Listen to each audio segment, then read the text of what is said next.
Bonjour et bienvenue sur ce point bourse du 29 juillet 2022. Je rappelle que les informations et analyses données sur cette chaîne sont données à titre indicatif et ne peuvent pas être considérées comme un conseil en investissement. L'investissement en bourse est risqué et vous êtes responsable de tous les investissements que vous faites.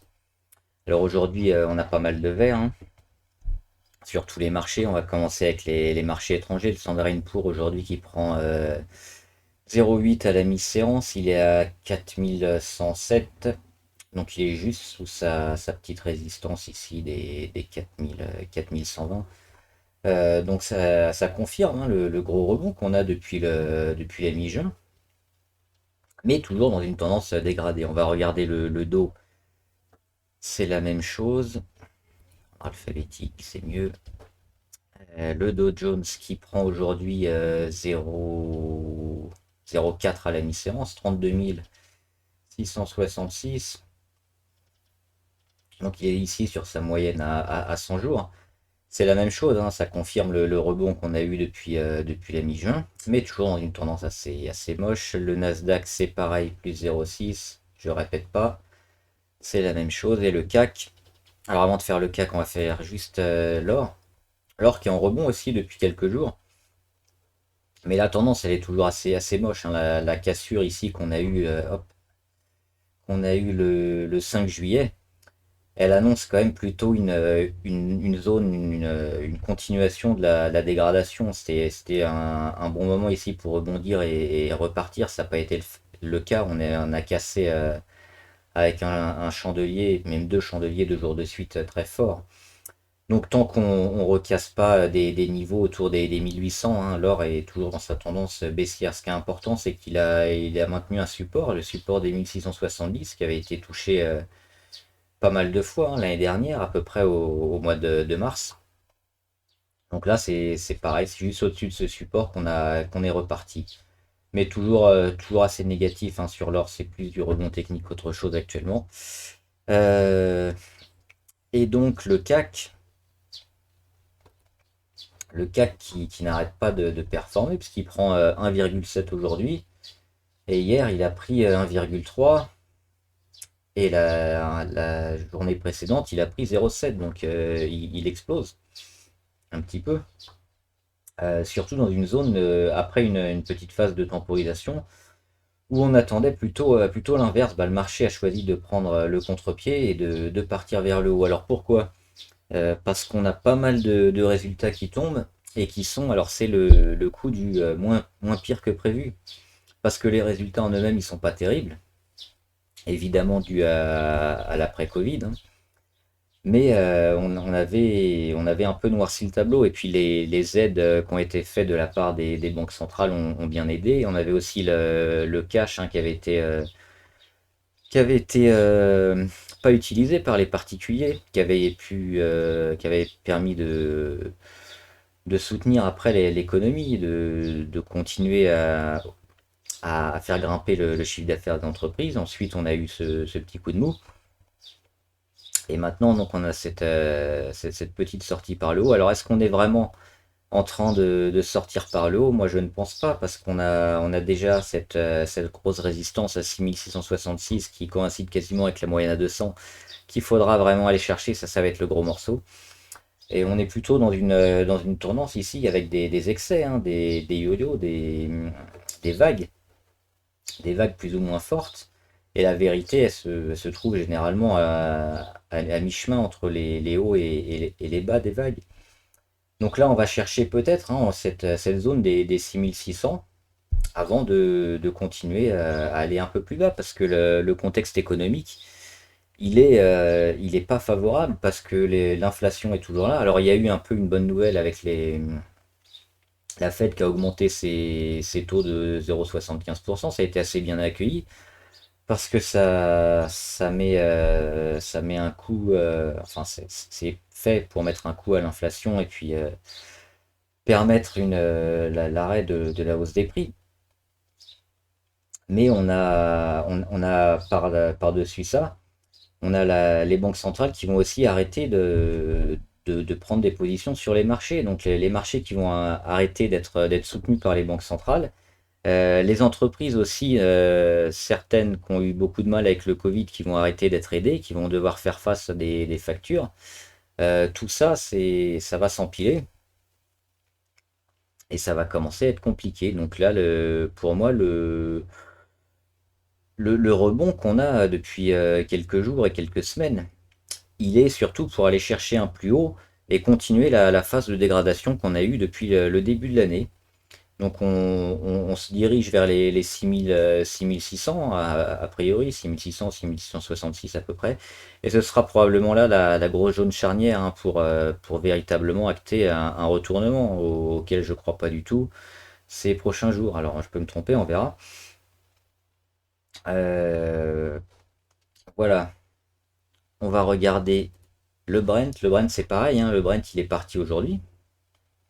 Mais on est toujours dans une zone de dégradation depuis un moment. Donc pour annihiler un peu cette baisse sur le Brent, il faudra dépasser cette zone ici sur les 108-110. Alors ça change, hein, avec le rollover, les prix changent.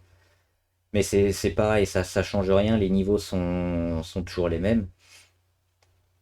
Donc on est toujours, on le voit avec les Bollinger, dans une phase de correction sur le pétrole, un pétrole qui est toujours trop cher, des entreprises qui vont avoir du mal.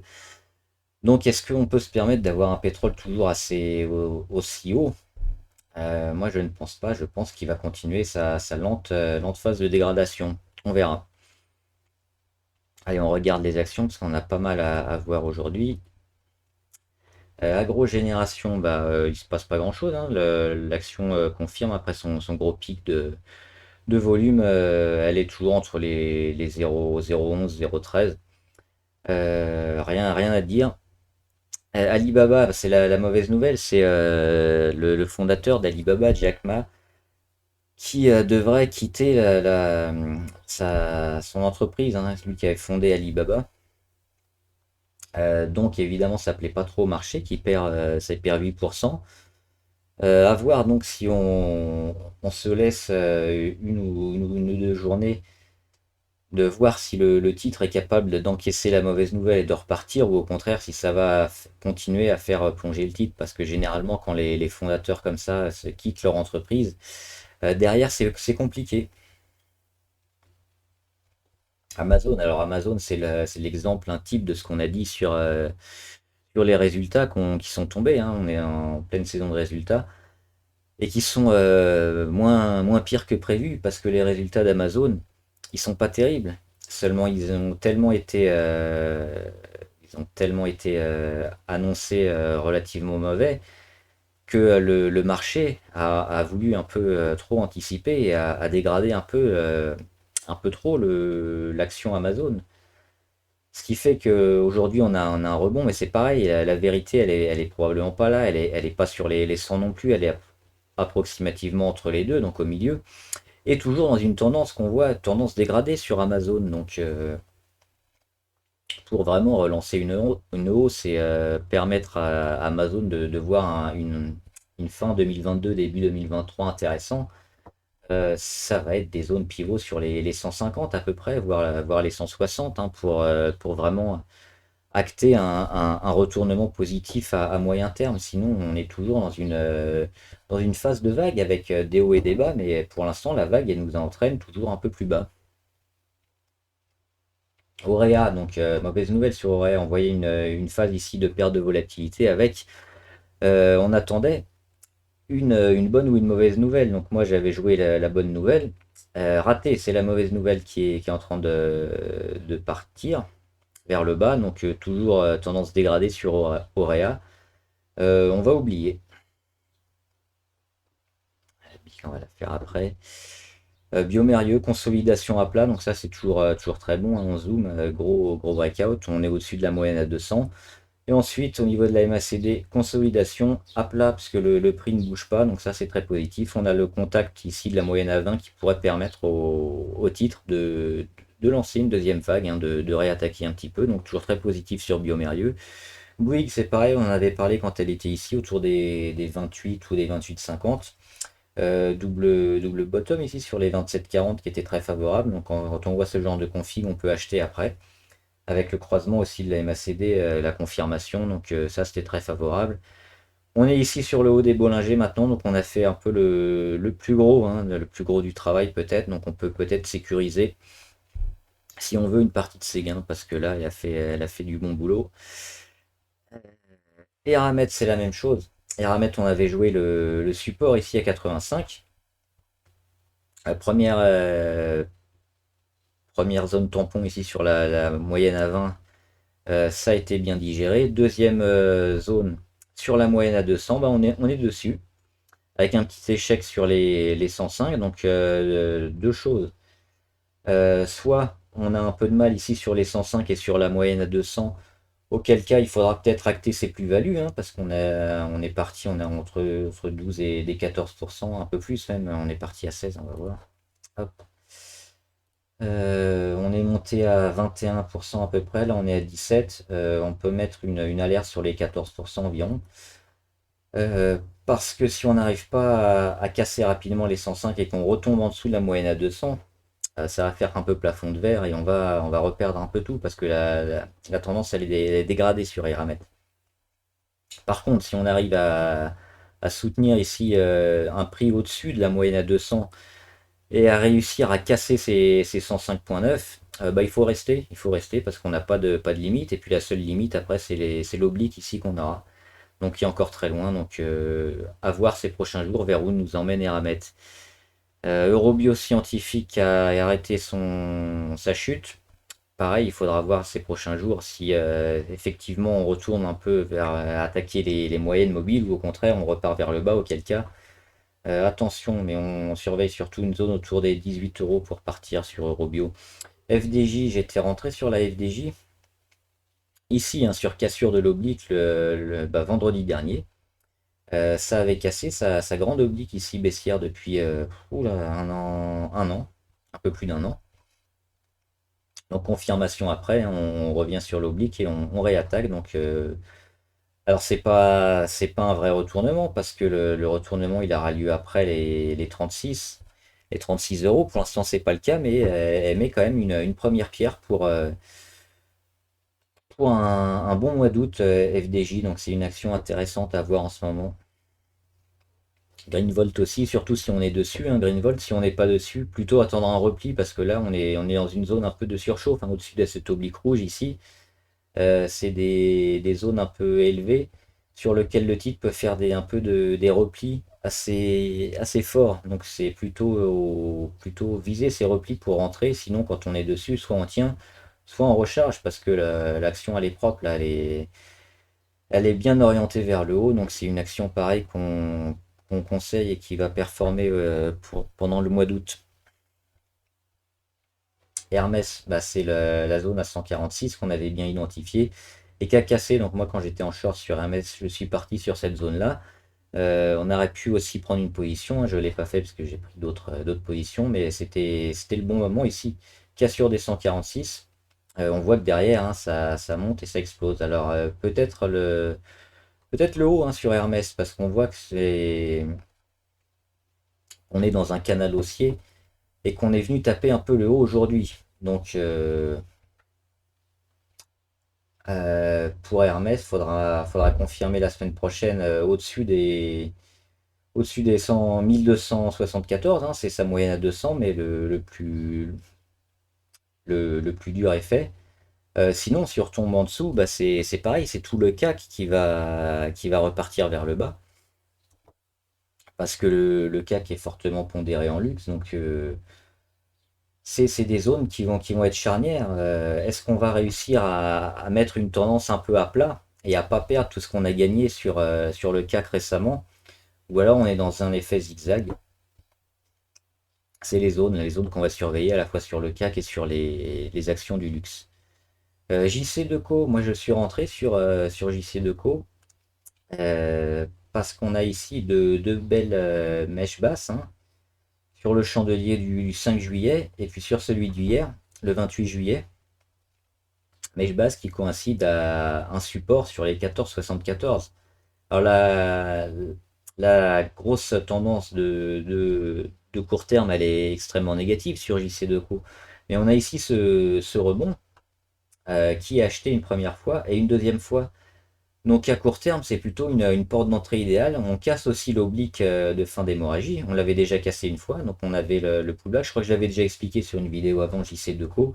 Donc c'était le breakout et on attendait le pullback. Et le pullback, il a eu lieu et pile sur les 14,74. On est descendu encore un petit peu plus bas sur les 14,2.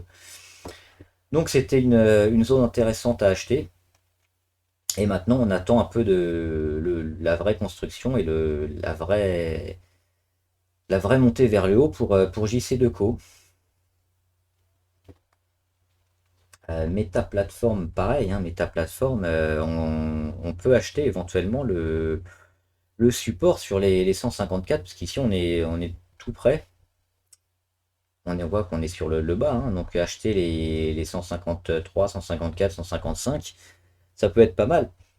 Parce que si on passe en dessous on va dire une zone entre les 150, 151 et 153, on pourra partir avec une perte très minime. Par contre, si on achète le support et qu'on casse vers le haut, on a des gains qui sont très importants. Donc c'est toujours intéressant de rentrer sur des valeurs comme ça, qui sont sur support, parce que la perte, si on casse vers le bas, elle est minime, et le gain, si on joue le support, il est assez important. Donc d'un ratio gain-risque qui est favorable.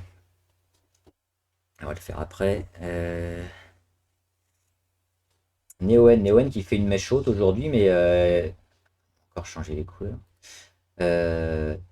Ce qui est important de noter, c'est qu'on a cassé cette zone ici des 41-42 sur Neoen, sur lequel on butait depuis un moment. On faisait du trading de range, 41,8 on redescendait, on arrivait ici sur les 40,8, on redescendait.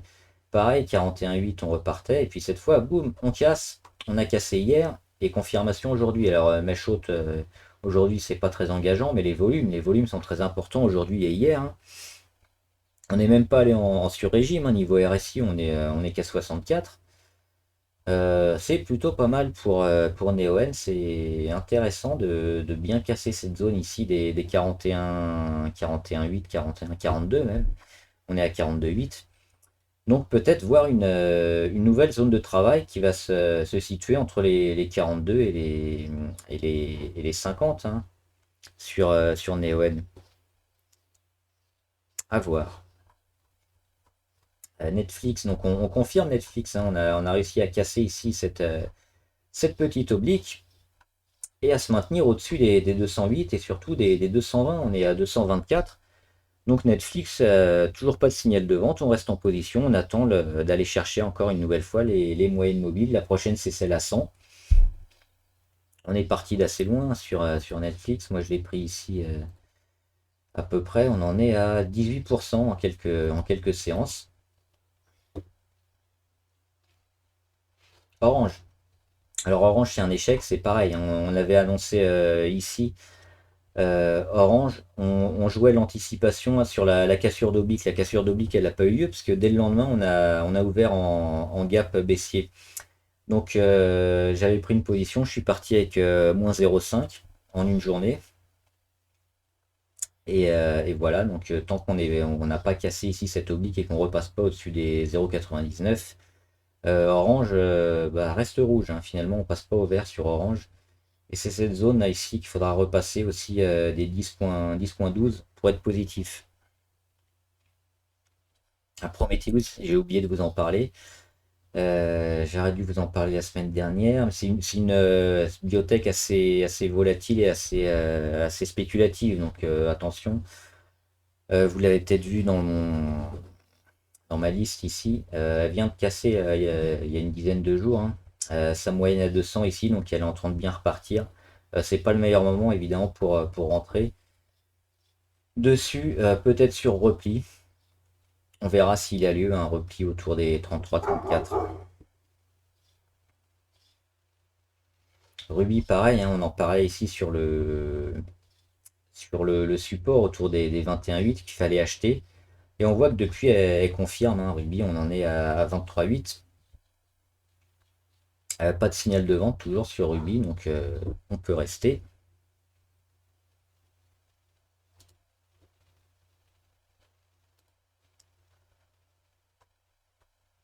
Saint-Gobain, c'est pareil.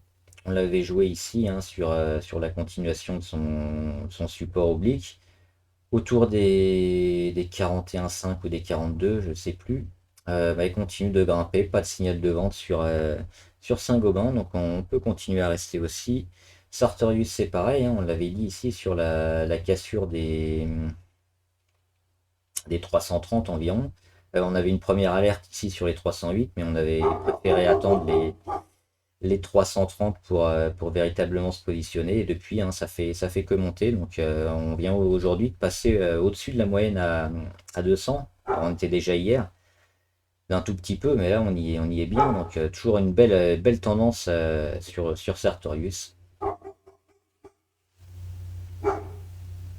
SMCP c'est pareil. On est toujours dans une tendance favorable sur le titre, même si la tendance de fond est dégradée. On l'avait joué ici avec ce support à jouer sur les 4,80.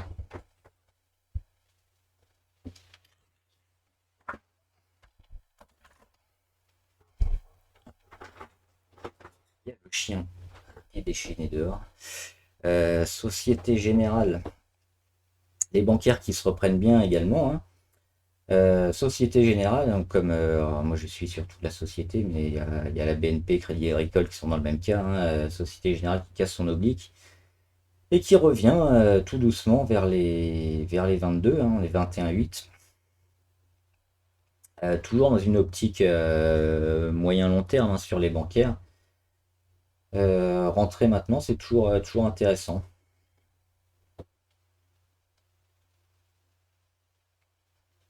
Veolia, alors Veolia, je suis rentré aussi sur Veolia. Pourquoi? Parce que elle a fait depuis le début de l'année aussi une grosse perte hein, et très importante sur Veolia. On va regarder. Hop, depuis le 9 février, elle a perdu jusqu'à 32%. 32% en 4 mois. C'est beaucoup, c'est certainement trop. Donc on avait cette oblique ici qu'on surveillait. Cette oblique qui a été cassée. Donc après le breakout, on attend souvent un petit pullback hein, où on vient retravailler à nouveau l'oblique. On va zoomer, donc c'est ce qui s'est passé. Et ensuite on réattaque. Et ce qui est important, c'est de casser les moyennes les plus courtes et surtout celles à 50 hein, qu'on surveille souvent pour du court terme. Et c'est ce qu'elle a fait jeudi. Donc hier, je suis rentré sur Veolia. Donc sur confirmation de la cassure de la moyenne à 50 jours sur les 23,6, 23,7. Et depuis ça monte et on voit qu'on est dans un petit canal haussier à confirmer. Et puis le vrai signal hein, de relance sur Veolia, il sera sur les 26, mais pour l'instant on est bien orienté. Vertical Aerospace, bah, c'est la pépite hein, qu'on avait conseillé ici hein, au lendemain du pic de volume pardon, énorme de près de 80 millions. Fallait se placer, c'est ce qu'on a fait hein, ici sur les 5. Alors je suis rentré en plusieurs fois sur les 5,2 le lendemain. Et depuis, bah, ça a bien monté. On regarde avec les pourcentages. Hop, on en est à plus 60%. Et en début de séance, on était à plus 68%. Pareil, hein, il n'y a pas de signal de vente sur ce genre de titre pour l'instant. On met des plus hauts qui sont toujours de plus en plus hauts, des plus bas qui sont de plus en plus hauts aussi. On va attendre que les moyennes les plus courtes viennent toucher le cours, mais ça va mettre quelques jours a priori. Et puis cette zone historique des 6,7 qui peut servir hein, comme alerte pour éventuellement quitter le titre, mais pour l'instant il n'y a aucun signal de vente sur le titre, donc on est toujours très bien orienté à court et long terme sur Vertical Aerospace. Vichy Properties, c'est pareil, hein, quand on voit des graphiques comme ça qui sont très bien orientés, on reste en position. On peut éventuellement alléger ou quitter sur une oblique ici si on va chercher un peu rapidement les 35 euros parce qu'on va peut-être après dégrader comme ça s'était fait dernièrement pour alors alléger ou vendre tout, quitte à racheter plus tard, hein, parce que on a des gros pics ici. Quand on va chercher le haut, c'est ce qu'on disait pareil sur les marchés, hein, les marchés sur les indices et les actions, ça fonctionne en vague. Donc là, on le voit très bien avec Vichy Properties. La vague, elle nous emmène vers le haut. Donc on peut très bien être long terme sur Vichy Properties, c'est-à-dire garder l'action, mais se délester quand elle est en haut et puis racheter quelques jours plus tard parce que la tendance, elle est toujours haussière. Vinci, alors Vinci qui a pris 3%, mais comme tout a explosé aujourd'hui, c'est pas très significatif, mais on l'avait conseillé aussi, Vinci c'était une des plus intéressantes hein, graphiquement ces dernières semaines. Suite à la cassure de cette oblique ici, et puis la petite phase de temporisation sous les moyennes mobiles. Donc là, on est toujours très bien. On étire les Bollinger vers le haut, on est au-dessus de toutes les moyennes. A priori, sur Vinci, on est parti pour un petit run intéressant qui devrait lui être plus pérenne que je pense certaines actions du CAC, on verra. Mais sur certains, on pourrait avoir un petit retour de bâton qu'on n'aura pas forcément sur Vinci.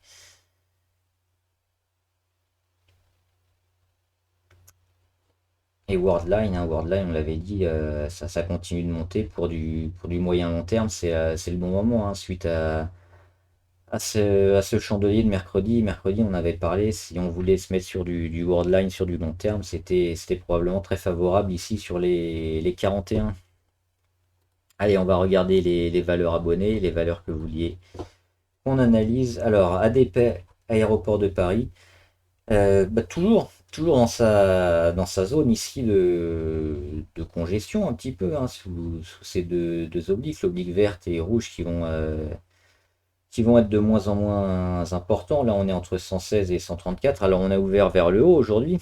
On a fait une petite mèche, mais on voit qu'au-dessus de cette oblique-là, c'est compliqué. Donc, ce qu'il faudra faire pour ADP, c'est mettre un chandelier et deux chandeliers même au-dessus, même sans mèche en dessous, hein, se mettre sur des 135 et plus pour véritablement continuer la tendance parce que en ce moment, même si on regarde à long terme, hein, là on a 2 ans à peu près de, de cotation, donc on est plutôt dans une tendance haussière, mais depuis le mois d'avril, on met des plus hauts qui sont de moins en moins hauts, donc c'est un peu compliqué sur ADP. Donc d'où la zone de congestion, duquel on doit s'extirper vers le haut, vers le bas, pour vraiment nous donner un peu plus d'indications, parce que là c'est neutre. Amundi, alors je voulais la mettre aussi Amundi, il y a quelqu'un qui l'a demandé. J'ai une alerte sur Amundi qui s'est déclenchée hein, suite à la cassure de cette oblique là. Donc c'est pareil, sur Amundi on perd énormément. On a perdu 33% en 8 mois. Et il y a le support des 48-40 qui a fonctionné. On l'a vu ici avec une grosse mèche, hein, ça a finalement été racheté sur les 48-40. C'était au mois de mars, mois de juin, pareil, hein, les 48-40 un peu enfoncés, mais qui permettent quand même au titre de repartir. Et puis là, perte de volatilité, hein. On commence à attaquer l'oblique, on la casse. Qu'est-ce qui se passe ensuite? Ben, on rend un petit peu, on suit l'oblique, et finalement on tient au-dessus de la moyenne à 20, 50 et même celle à 100. Donc c'est plutôt favorable. Alors la tendance court terme, elle est dégueulasse, hein. On voit les moyennes mobiles qui sont bien orientées vers le bas, notamment les plus longues. Mais les plus courtes, elles sont ascendantes. Donc pour le début d'un retournement, c'est plutôt intéressant, surtout qu'on a confirmé un vrai support historique ici à 48,4. Donc Amundi, on pourrait le voir comme ça. Hop.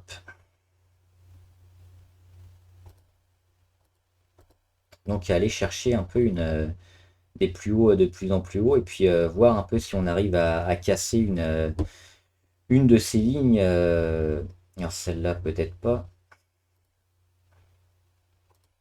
peut-être plus quelque chose comme ça sur Amundi. Donc c'est encore à affiner, mais ce serait ça. Et voir si on arrive à véritablement changer la tendance. Mais oui, se mettre en position maintenant, c'est jouable. Bastide le confort.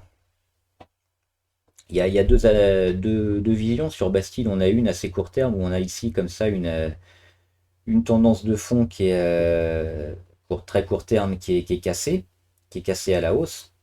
Et par contre, si on dézoome sur Bastide, il y a rien. On a des plus hauts ici au mois de janvier 2021, au mois de janvier 2022.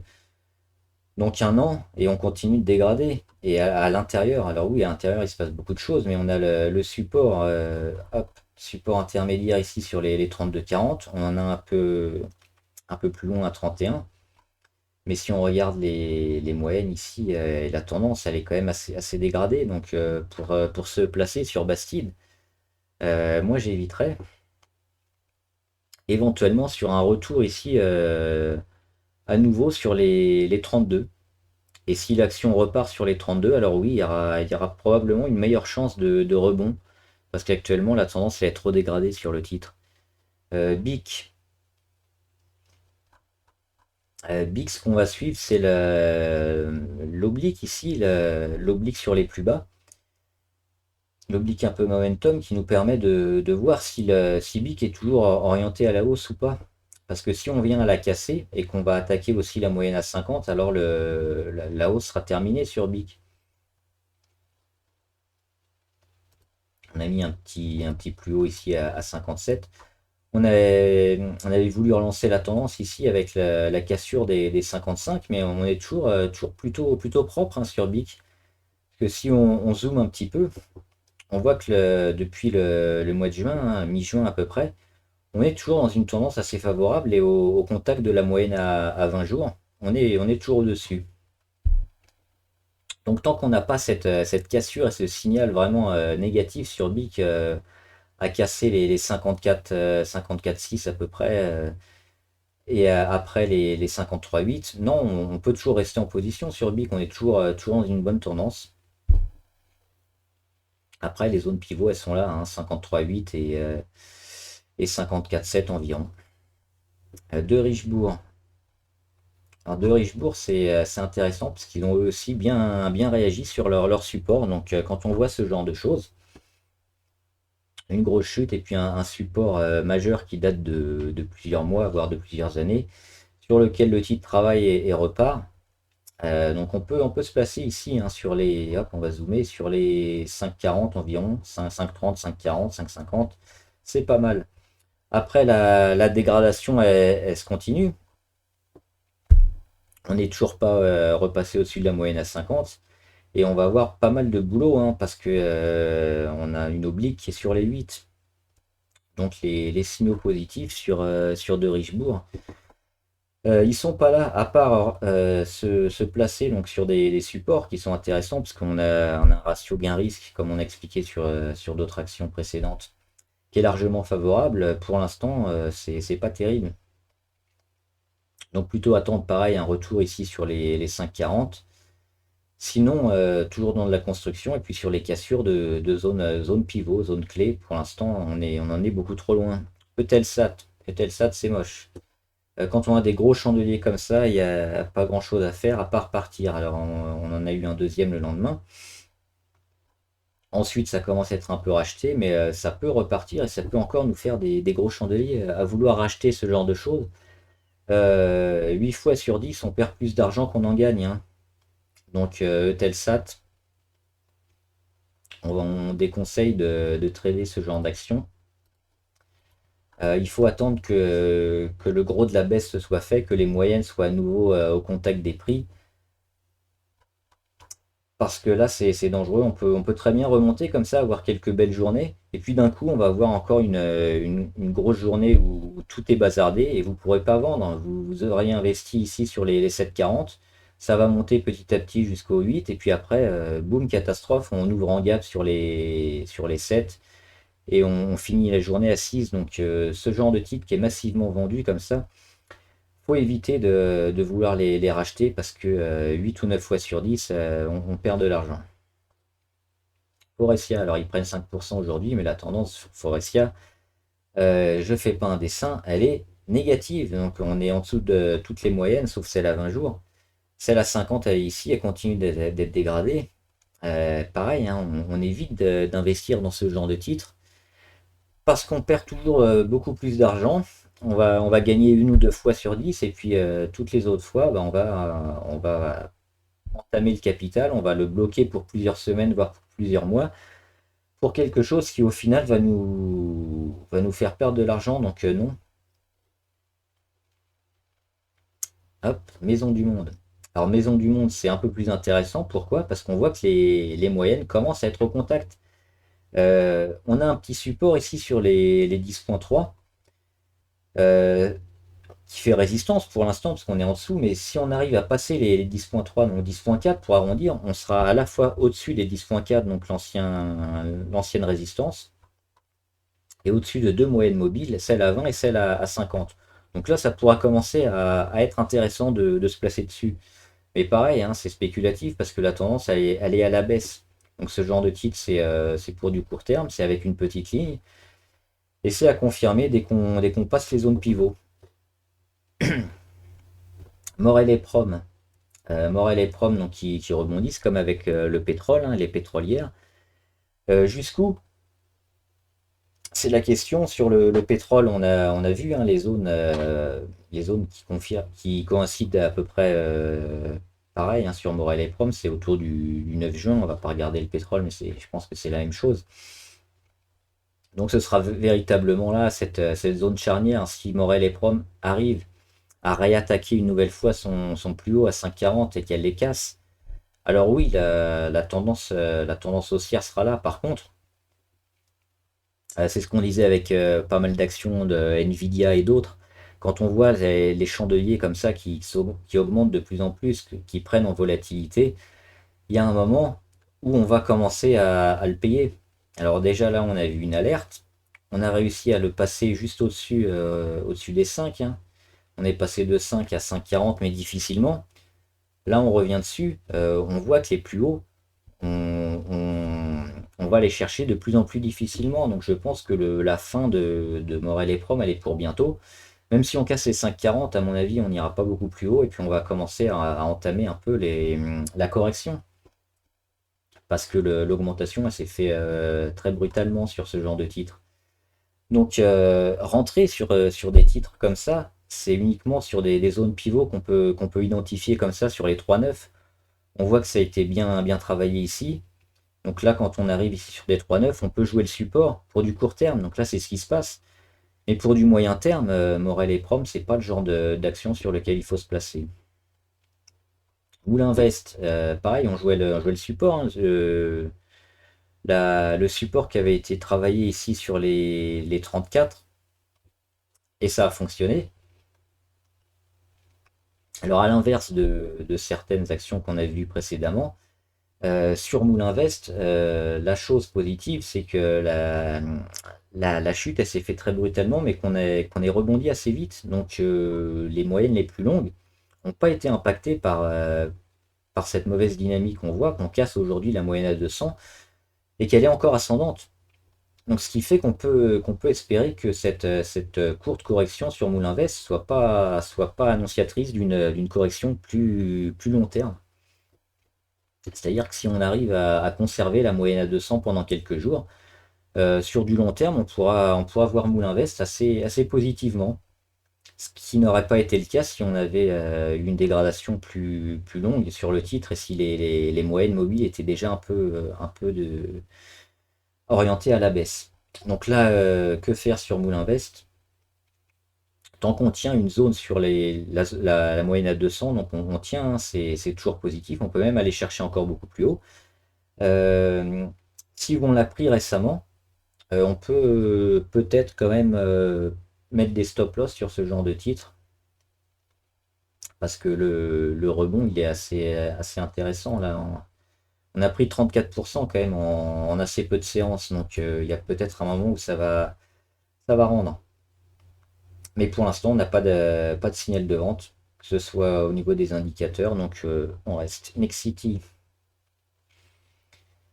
le chandelier d'hier, il est très moche sur Nexity, moins 11%. Et puis la tendance de fond, elle est pareille, elle est dégueulasse sur Nexity. Donc c'est ce qu'on disait sur les actions précédentes. À vouloir acheter des actions comme ça, il faut faire attention parce que on le voit, la dégradation là, elle est énorme. on est sous toutes les moyennes, donc on est tenté de vouloir acheter ce genre de titre-là, mais tant qu'on passe pas les zones pivot, c'est un peu compliqué. Et puis même si on les passe ici, là on passe la zone pivot de la moyenne à 50, d'un petit support ici à 26, et derrière on se fait défoncer. On se fait défoncer pourquoi? Parce que la tendance elle est extrêmement négative et qu'il y a une grosse pression sur le titre. Donc ce genre de titre, c'est à jouer avec parcimonie et souvent pour du très court terme. Donc là, pareil, Nexity, non. Stellantis. Stellantis qui réagissent bien, hein, mais toujours sous leur plafond de verre. Leur plafond de verre à 14,55 environ, qu'on a eu une fois ici sur un petit rebond, une deuxième fois ici au mois de juin, et qui est maintenant même au-dessus de la moyenne à 200. Donc il faudra à la fois casser la moyenne à 200 et les 14,50 pour être positif sur Stellantis. La chose positive, c'est le support, hein, le support des 11,15 qui a été bien marqué une première fois et qui a été bien marqué une deuxième fois. Et c'était ici qu'il fallait jouer Stellantis, hein, sur le support qu'on avait une fois ici, une deuxième fois là et la troisième fois. On risquait rien à l'acheter. Maintenant, alors oui, on a cassé l'oblique. Un point d'impact ici, deux points d'impact au mois de mai et puis le troisième point d'impact fin juillet. Mais est-ce qu'on n'est pas dans du plafond de verre ici qui va un peu nous amener de la construction? Moi je suis pas très favorable, hein, à Stellantis, même si graphiquement c'est bien. C'est pas pour mettre une grosse ligne parce que les moyennes sont toujours orientées à la baisse. Donc quand on casse comme ça les obliques, c'est aussi à pondérer avec tout ce qu'il y a derrière et tout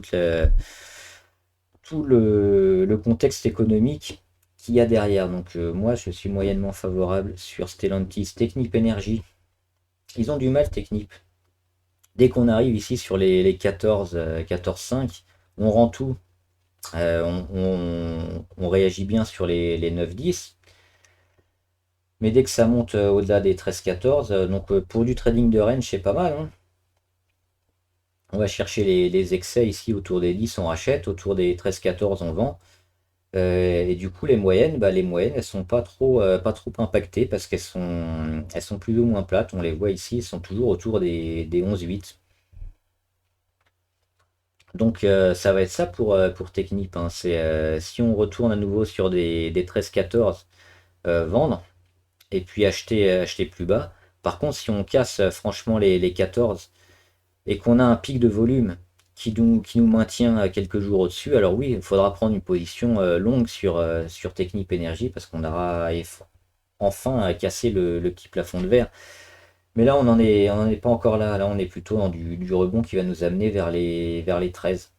A priori, si on regarde les indicateurs, hein, version de tendance, on a les histos qui sont en train de devenir verts, on est sur toutes les moyennes mobiles qui sont plates, donc si on va les casser, on va peut-être avoir un effet momentum. Pareil au niveau RSI, on a flirté avec les 30 et on est en train de revenir sur les 55, donc direction 70 et pourquoi pas plus. Donc oui, positif à très court terme sur Technip pour aller chercher les 13. Et enfin Thermo Fisher. Thermo Fisher, c'est pas mal. On a cet oblique ici, donc un point d'impact au mois de janvier 2022, le deuxième mois d'avril. Le troisième ici, on casse. Qu'est-ce qu'on fait derrière? On retourne un peu voir notre oblique et puis on casse enfin et on casse au-dessus de notre moyenne à 200. Alors là, on va avoir une belle zone de travail, hein, notre fameux triangle sur notre deuxième point d'impact. La chose positive, c'est qu'on travaille au-dessus de la moyenne à 200, contrairement à d'autres triangles où la moyenne à 200 elle est beaucoup plus haute. Donc ça, c'est plutôt favorable pour une sortie par le haut. Maintenant, il va falloir sortir par le haut pour vraiment avoir des perspectives favorables à moyen terme sur Thermo Fisher. Donc le signal, ce sera les 620, casser les 620 et tenir. Et là, on pourra avoir quelque chose de propre. Sinon, en dessous, on est dans de la construction. Éventuellement sur pullback, hein, si elle n'arrive pas à casser rapidement les 620 et qu'elle revient tester sa moyenne à 200 et qu'elle repart, donc oui, investir à 580, ça pourrait être pas mal. Voilà, j'espère que la vidéo vous a aidé, assez longue aujourd'hui. N'oubliez pas de vous abonner à la chaîne pour être au courant de toutes les vidéos qui sortent. Vous pouvez mettre aussi en commentaire, hein, les valeurs que vous voulez qu'on analyse. On le fera ici en graphique ou en commentaire. Et vous pouvez aussi liker la vidéo et la partager pour permettre à des amis ou des investisseurs d'être aidés en analyse graphique.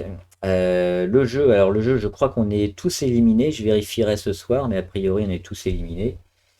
Donc, un nouveau jeu à faire sur le CAC 40, hein, deux actions du CAC positives et négatives. Je vérifierai ça et je mettrai donc en commentaire les règles, hein, jusqu'à dimanche soir.